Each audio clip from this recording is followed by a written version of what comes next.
Hello, today we'll be teaching you how to make a simple pennant banner. As you can see behind me, pennant banners make a great addition to any space, and making them is very fun. For this project, the use of a sewing machine is required, so make sure you've brushed up on your sewing skills, and let's get started. Materials for this project include cardstock and pencils to make a stencil, fabric for the pennants, thread, 1-inch bias tape, pins, fabric scissors, an iron, and a sewing machine. Let's start by making a pennant. For this pennant, I have used a 7 by 9 inch stencil, which will result in a 6 by 8 inch pennant. Place your stencil and trace along the edges onto your fabric. After the stencil is traced, cut the pennants out of the fabric.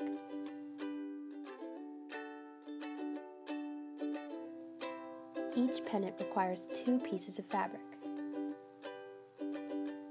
Assemble them by placing the outward-facing sides of the pennants together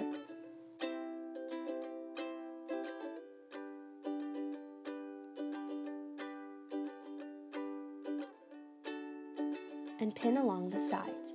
Be sure to leave the top of the pennant open. Also, leave enough room along the edges to sew.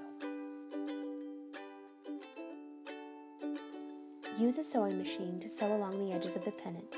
Be sure to leave the top open.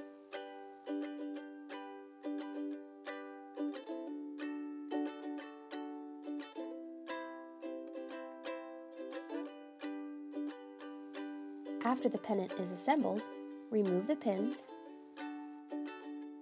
turn the fabric inside out, and the first pennant is made. To make the pennants flat and angular, iron them along the seams. After all the pennants have been assembled, it's time to attach them to the banner. For this banner, I have chosen a 1-inch bias tape. For easier assembly, iron the bias tape before attaching the pennants. After ironing, pin the pennants on, leaving as much space between each pennant as desired.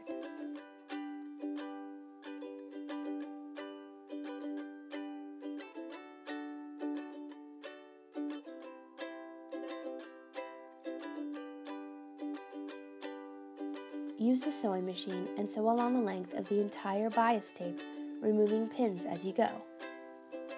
After sewing, trim off any excess thread, and the pennant banner is complete. Great job creating your very own pennant banner. This process is easily repeatable and can be customized for about any occasion. Remember to have fun and get to sewing.